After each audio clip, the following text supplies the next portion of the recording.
Some findings on growth. I prefer organic growth to acquisition growth. I understand when a company is doing well, it may need to buy up some other companies rather than compete them from the start. But the evidence shows that companies that grow organically without buying other companies do better generally. They are companies that usually have more marketing skill and leadership. And marketing fits into the other parts of the business very well. There's good alignment. Money is allocated carefully to the products and the customers who are the best prospects. And there's good innovation. Right now I'm working with an interesting company, Fujifilm. All of you know about a company called Kodak, don't you? Kodak is no longer here. Fujifilm should no longer be here either, because we do not want to buy boxes and packages of film. Kodak is dead. Fujifilm is not only alive, but bigger than it was. I'm writing a book about that because what Fujifilm did to survive is a lesson for all of you who will be disrupted. Disruption is facing every company. Some smaller company coming up with lower prices that you're not paying attention to, growing in and taking some of your share. So Fujifilm will provide a lesson. And I met the president, Kamori. He convinced his employees, 75,000 people, don't leave. We've got a lot of hidden technologies, and we will be bigger than ever. And not only that, we're going to be in other businesses, because our technologies allow us to go into medicine, cosmetics, anti-aging creams, and so on. So I'm excited to publish soon the book we wrote about real leadership during a crisis where you lose your whole market.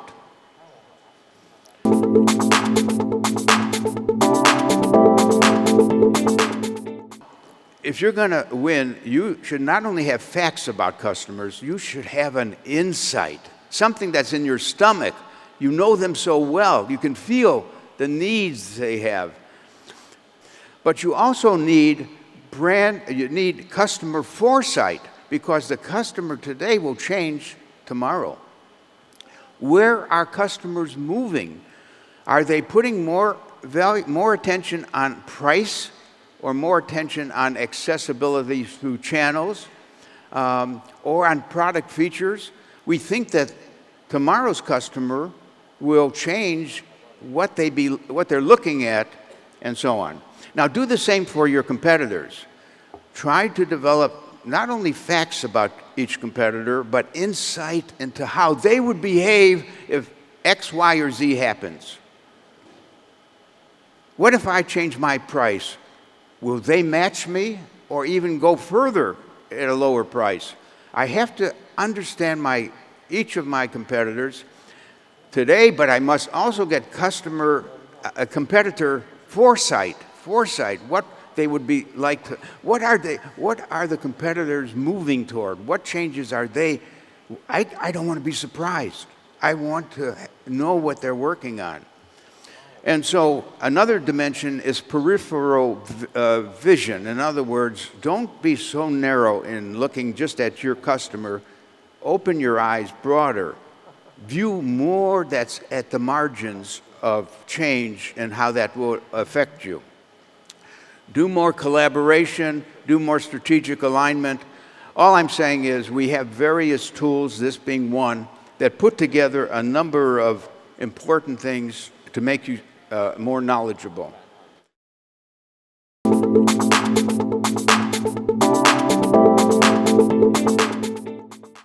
The question probably came from a company that has to put money into strengthening their social media and strengthening their branding. And they can't do both.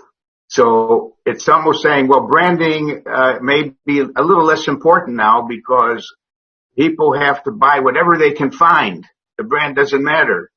And maybe social media should get more investment. I have a comment on that. Here's the answer. Suppose a company has done a very good job of branding, but a poor job of social media. Then, of course, the answer is to invest more money now in building up a good internet and connection and social media and digital. However, if the company must remember that the basic core of the business is its brands. Brands are promises to deliver a certain level of performance.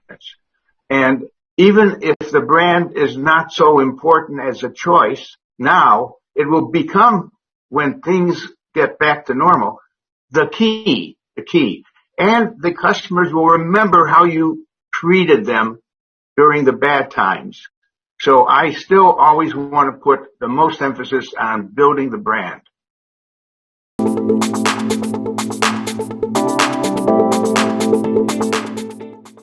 Well, a multinational company has to also differentiate its strategy for each market. And so if a car company is like Mercedes is going to market its car in Sweden, it doesn't have to change very much because of COVID, because the Swedes have an open, unlocked country. So people are going to go to the dealers. They're going to see ads for cars. Nothing's going to change. But if they're going to market in a locked-down country, people don't want to go into a dealership to buy a car. They not even thinking of it. They don't have the money to even think of it.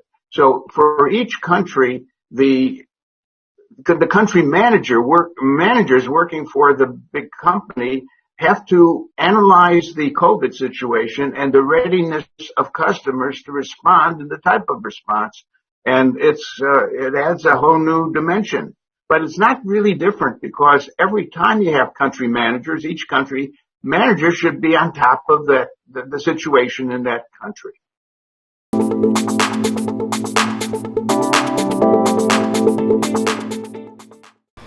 So what is the hardcore concept of marketing? You know, the shortest definition might be meeting other people's needs profitably. There's a concept called servant leadership. It's the idea that you will help others and serve them and benefit as a result of helping them. But I have more often a harder definition, a longer definition of marketing. It's of course a set of processes and goals to serve some group or target market whose needs we understand and can fulfill and satisfy by putting together an exchange situation, an offer that would satisfy that and make the life better of the person you're serving. Yes, right.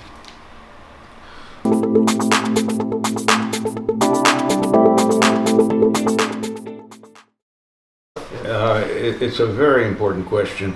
The way I look at the major changes that marketing must adapt to are, first of all, technology, particularly artificial intelligence and also digitalization. So technology is a major force. Mm-hmm. The second major force is globalization. Okay. The world's getting smaller. A country cannot avoid being affected by all the other countries. Most countries need trade, and therefore they have to be subject to rises or falls in the trade that they're doing with others, and the economy will be hurt or helped that way.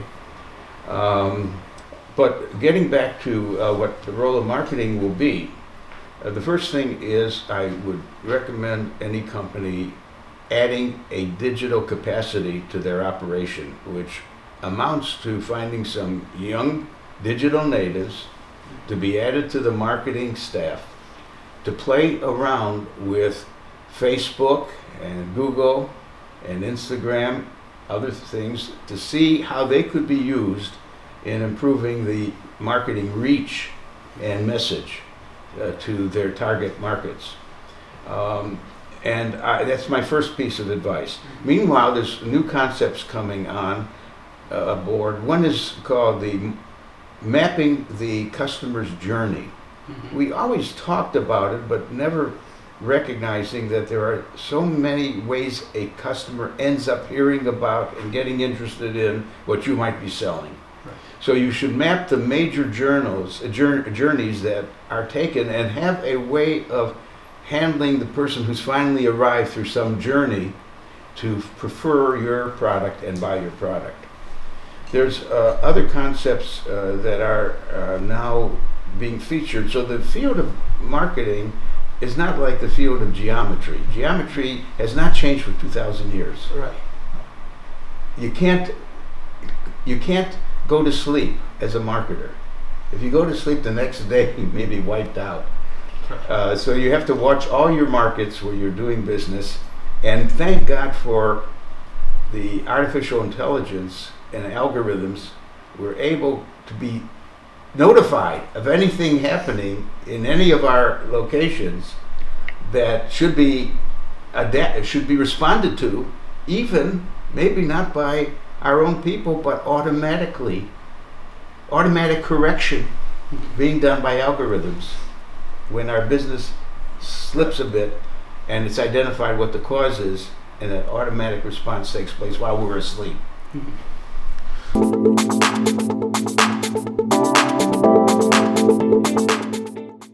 It is true that markets are changing all the time, changing faster than the marketing assumptions.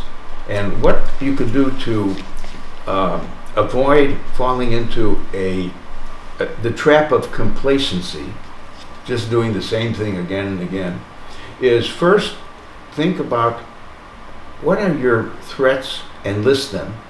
What are your opportunities and list them.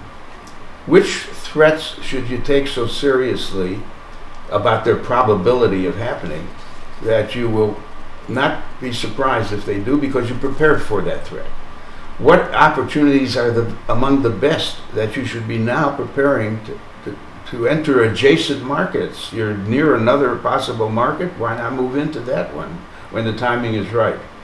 Now, we can even say more basically, maybe you should do scenario planning. Create a scenario of what you think it will look like a year from now or 3 years from now. But actually create two, an optimistic scenario and a pessimistic scenario. You don't know which will happen. We are always betting in marketing. But we should know what we would do if that optimistic one was taking place, and what we would do with the pessimistic one. So scenario planning, threat and opportunity analysis are among the ways in which we are not over surprised when they happen.